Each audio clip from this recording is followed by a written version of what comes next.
accomplished in workouts leading up to the game? Practiced yesterday and Saturday. Took Friday off. We had to take Friday off for a mandatory NCAA deal, taking a 1 day off. But we'll be back at it today, this afternoon. Has shortened practice, quite a bit. Just some more 5-on-0 rep shell drill, and then really just defend the sets of the teams that we're playing, and then just to keep a good continuity. I don't want to keep them guys out there. It's so late in the year right now. We're really almost into April tomorrow, so just keep them fresh, keep them upbeat, keep them excited to play. That's our focus right now, and but not deviating from preparing, though. Still doing the same thing preparation-wise. What type of challenges a team with 7 seniors present at this time of year? Well, experience. You're two different ends of the spectrum. They had 7 seniors. They wanted to try to finish, the right way, and they've done that so far. Beat Corpus Christi, won on the road at Grand Canyon, and then beat San Diego at home the other night, and now they've put themselves in a situation where those seniors are probably excited with a chance to win a tournament championship, and that's important for those guys. And then you look at ours, we're doing it from a building standpoint, with 1 senior. But we'll face an experienced team with good size, ability to shoot the basketball at a couple different positions, a couple tough matchups that we'll have to be really tuned into personnel. No, they're the 3rd best free throw shooting team in the nation, but oddly they don't get to the free throw line as much as their opponent. I mean, they've been outshot 150. Is that just something, a product of what they try to do offensively? Well, that's one of their big things. We usually look at the keys, 5 or 6 different keys going into the week that we'll put on the board, and that's one of the big keys. One of our biggest strengths all season long, statistically, has been getting to the free throw line. And one of their biggest weaknesses has been putting people on the free throw line and then not getting to the free throw line. So, hopefully we can use that to our advantage. They do have some skilled guys to where, they are, some face-up jump shooters. Why they're not getting the line a lot as much, I don't know. But, I think that's a key stat, though, for us to be able to put pressure on them and get some easy baskets from the free throw line if we can continue to shoot like we have been. Are you surprised at all by the excitement in the community about the tournament and how great the atmosphere has been at the back? I would say I am a little surprised. I didn't know, it's kind of like I texted somebody last night, in college football, everybody isn't in the BCS, basically the NCAA tournament. But you still have the Outback Bowl, you still have the Alamo Bowl, you still have the Gator Bowl, Citrus Bowl. You still have some good bowls with some really good teams in it. And with our team, I thought this was the right decision to make, and I think the community's really responded. If you took a poll of 100 people, 95 of them have been really ecstatic and really supportive, and I'm really appreciative of that. But I think the crowd has been second to none. I think they've been great the last 2 games. The energy in there has been unbelievable, and it's just been a little different in there.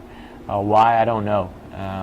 You guys will have to tell me that, so we can get it like that next year, come November the 10th, or November the 15th, when we open up the doors for next season, because it's so important. We've had great crowds in there. I've seen it sold out with Dick Vitale dancing on tables, but it's been different, the last 2 games, and it's really appreciated from me and from our staff and our team. Let's talk about their personnel. They don't really have that one guy like Towson had, the one guy you had to stop. An extremely balanced team. It seemed like someone different is always stepping up for them. Yeah, they're the main 4 core guys. If you look at their stats, from conference and from the tournament, we have it broke down 2 different ways. Bach, the point guard, Gill, the 4-man, Taku, the wing, and then Rivera, kind of a 3-4 type. Those are the 4 guys who have really scored the bulk of their points. And then really when you really want to limit it, Bach's tremendous point guard. We got to do a great job on him. He's shooting the ball extremely well in the tournament. Gill is a matchup guy where he's not your typical 4-man. where it's just like our guys, where you're all around the basket, 15 feet it in. He can pick and pop, stretch the defense, make threes. They run things, actions for him to get threes. So we have to really be good in our coverage with him, especially off ball screens.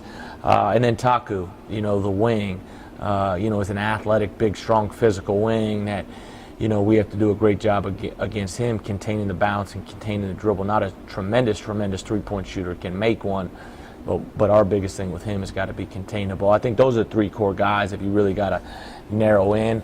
But they do play a bunch of guys. They play 9, 10 different guys. So, we've got to be really conscious in personnel and scouting report. Are there any of your guys that have really surprised or pleased you, especially this postseason? You think that made just tremendous strides just in the last 3 games? Am I allowed to answer that with Cubs shirt on? Sure. Do you not like the Cubs? They're okay. I'm on camera here, so everybody here is a Cardinals fan in this community. So if I want them to come to the game, I got to say go Cardinals. So you can play that clip too, so that'll give us more coverage. But are you a Cubs fan? Yes. Okay. All right. I'm from the area. You're gonna get a hard time after this. I've been down here for 10 years. I get a hard time all the time. Okay. Tyler Rambo's, I think, has really played his role.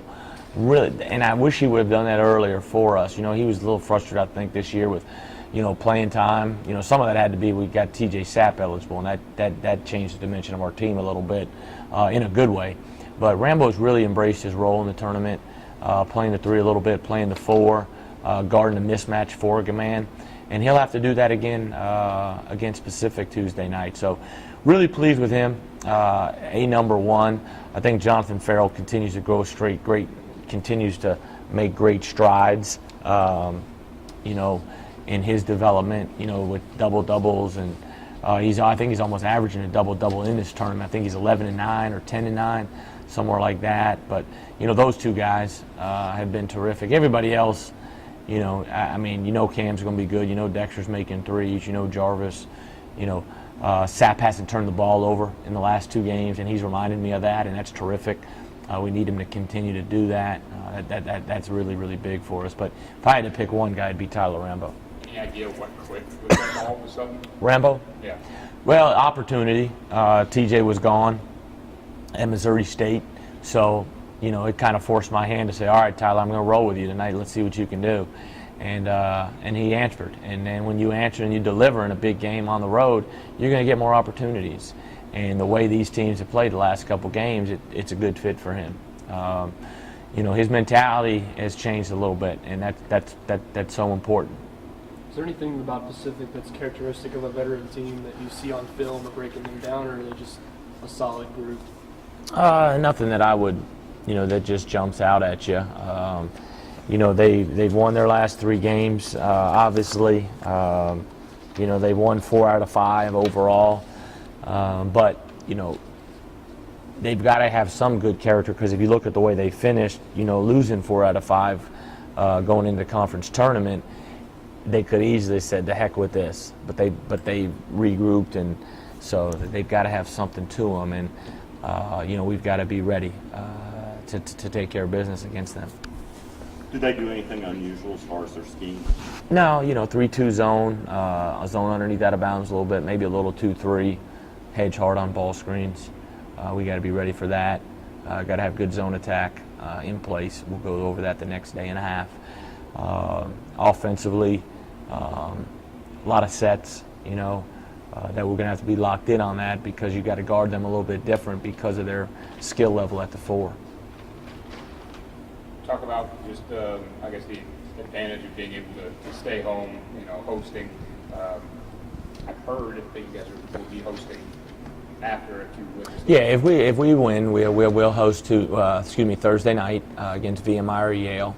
If we win, we've got to take care of business, and I think if we lose, I think VMI becomes the team that hosts. So hopefully we can take care of business Tuesday night and host a championship game on national television here on Thursday night. So our focus right now, we got to get locked in for Pacific, and if we can beat them, it gets us to 20-6 in the last 26 games, and we just want to try to finish out strong. I don't know if I answered your. Advantageous. Oh, yeah, it's great playing at home. You know, we were supposed to play the first 2 games on the road. We kind of lucked out into the second game being at home, which was very good for us. And then we were kind of scheduled to hopefully play this week at home, the Towson game, and then maybe the semifinal game. And then if Ohio still won, we were going to have to go to Ohio for the championship. And the way it's kind of played out, we've been able to get it home. Appreciate the support of our administration and Alan Ward making that work, and the CFSB Center and their crew making that work and getting everything together for us, because I know it's not easy. But the community's really backed it. They're really excited. They like watching this team play, and I think what they appreciate about this team is, I understand, we didn't get to the NCAA tournament, and that's our goal, and we need to be there. I understand that. But, this team, from where they came from, traveling with 8 scholarship players in the fall to shooting a free throw to win a conference championship, if you look at our conference record, it's one of the top 5 in the last 10, 12 years. And there's been some good teams too. And the only teams it's behind are the elite special teams, the 17-1s, the 15-1s. So 13-3 is a pretty good conference record. But I think this town appreciates the growth that they've seen these kids make, and so that's why I think they've really come out and supported. And everybody says this is our best job. This is our best job.